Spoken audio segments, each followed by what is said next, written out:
Jadi ikhtilaf itu enggak selalu jelek ya. Ini dalam ayat Al-Qur'annya. Adapun dalam pengertian yang hari ini kita bahas secara istilah, mukhtalif yang wazannya muftailun atau isim fa'il, itu para ulama mengartikan begini.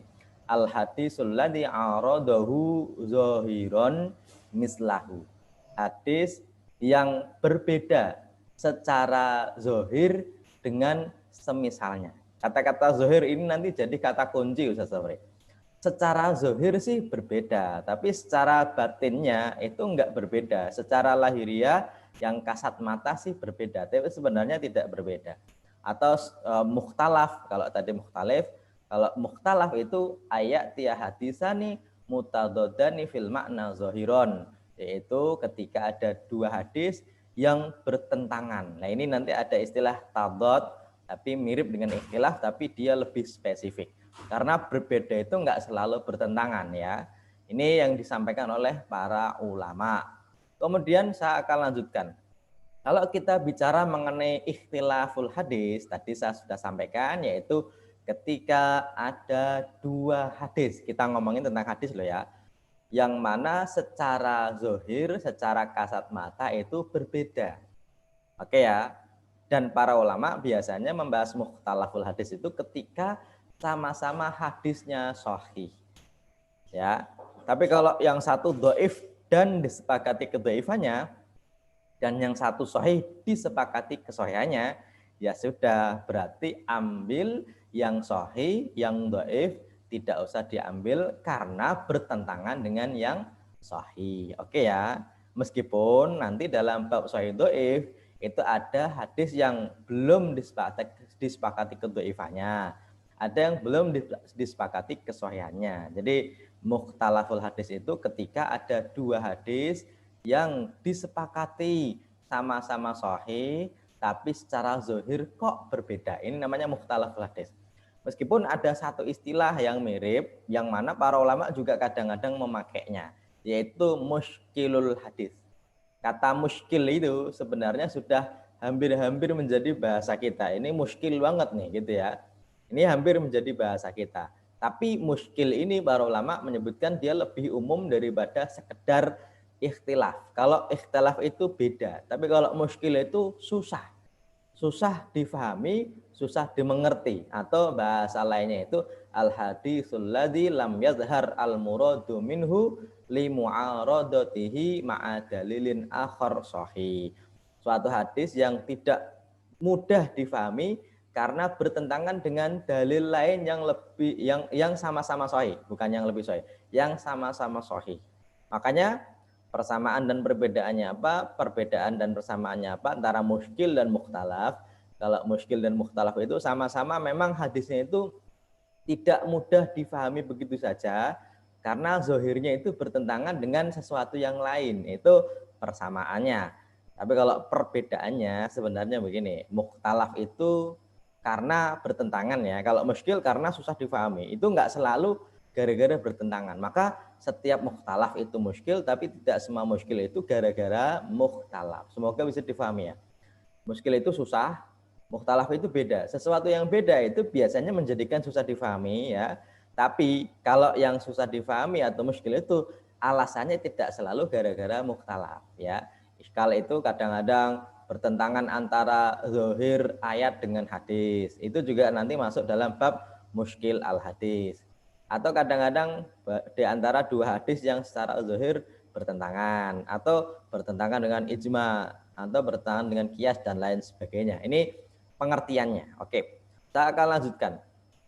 Kalau pentingnya, lah ini sangat-sangat penting nih. Ini apalagi hari ini Ustaz Safri, banyak orang yang pengen ikut berdakwah Ustaz Safri. Ini suatu yang bagus. Kita nggak halangi. Orang pengen berdakwah dengan caranya masing-masing. Salah satu caranya itu bikin kuat. Nah, yang mana bersandarkan kepada hadis atau terjemah dari hadis. Karena tidak semua orang yang dakwah itu orang alim. Kadang-kadang dia memang baru mengenal dan dia baru baca-baca hadis, terus ketemu hadis yang bagus. terus dia tulis, dikasih hiasan-hiasan, dikasih gambar-gambar, dikasih macam-macam, terus dikasih dibingkai menjadi sebuah apa namanya meme ya, meme ya seperti ya. Nah, di sini nih pentingnya ilmu mukhtalaful hadis di sini. Oke ya. Boleh enggak ya ada satu hadis, ada terjemahnya bagus, kita kasih apa tulisan, kita sebarkan, jawabannya boleh. Asalkan tahu bahwasanya hadis itu tidak dalam keadaan mukhtalaf atau dalam keadaan memang ada hadis lain yang bisa jadi serupa tapi ternyata beda dalam pengertiannya. Makanya ini penting banget. Kita bahas tentang ilmu mukhtalaful hadis ini. Bagi orang awam penting banget hari ini biar tidak mudah-mudah untuk menyampaikan sesuatu, meskipun yang namanya dakwah itu enggak harus jadi ulama dulu, tapi yang namanya dakwah itu butuh ilmu ya, minimal ilmu yang didakwahkan itu. Karena apa? Karena ternyata nih apa namanya Imam An-Nawawi sendiri itu bilang begini, haza fannun min ahammil anwa'i.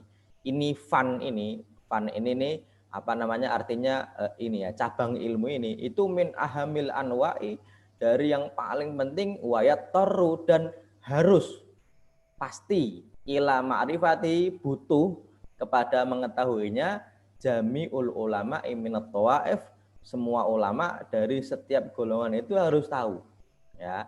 Imam Nawawi bilang begitu. Makanya kenapa kita harus tahu ilmu mukhtalaful hadis? Alasannya biar dalam memahami dan istimbat atau menggali, ini dua hal yang mirip tapi berbeda.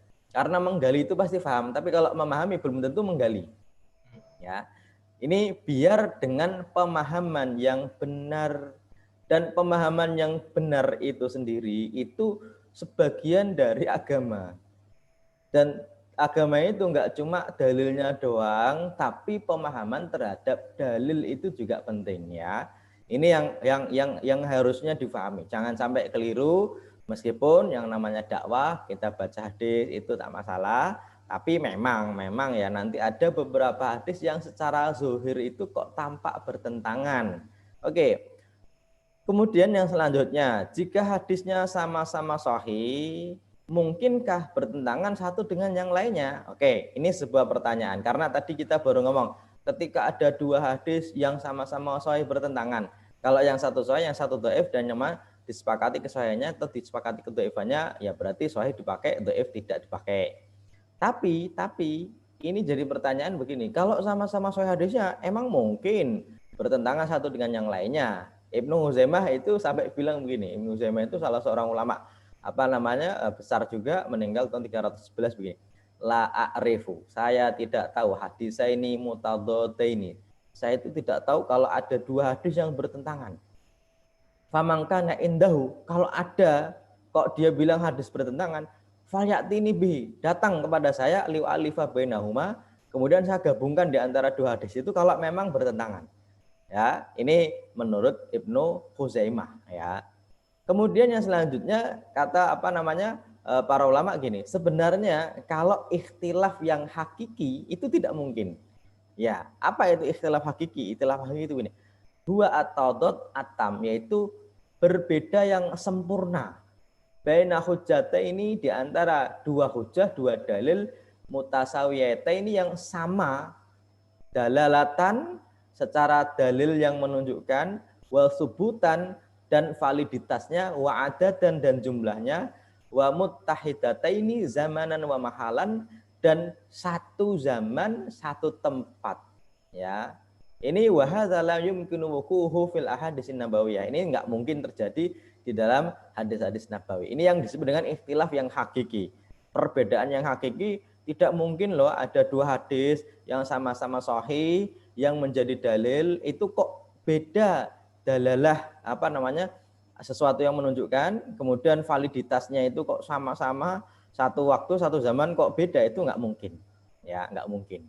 Oke, termasuk Ibnu Taimiyah juga bilang begini, la yajuzu ayyujada fi syar'i, tidak boleh ditemukan dalam syariah khobaroni, dua hadis muta'aridhoni min jami'il wujuh, yang bertentangan dari segala arah. Ada dua hadis di dalam segala arah kok bertentangan, itu nggak mungkin. walaisa ma'ahadima tarjihun yukdamu alaihi, tidak ada tarjih di antara dua-duanya, itu nggak mungkin. Kayak kata Imam Ibnu Taimiyah, termasuk Ibnu Qayyim. Wa amma hadisani sahihani sorihani mutanaqidani min kulli wajhin laisa ahaduhuma nasihun lil akhar fa hadza la yujad aslan. Ada dua hadis yang sama-sama sahih, yang sharih, yang jelas. Kemudian dia kok bertentangan dari setiap sisinya, yang mana tidak ada yang menasakh di antara dua-duanya atau yang menggugurkan dua-duanya, itu tidak ada sama sekali di dalam syariat kita. Wa ma'adzuwahi ayujada fi kalamis shadiqil masduq sallallahu alaihi wasallam alladzi la yakhruju min baini syafati ilal haq, itu tidak mungkin keluar dari mulut Nabi, yang mana tidak keluar dari mulutnya kecuali yang hak. Tetapi ini ketidakmungkinan yang hakiki, maksudnya ketika ikhtilafnya itu hakiki. Makanya para ulama tadi menyebutkan yang mana ikhtilafnya itu secara zohir, secara kasat mata saja.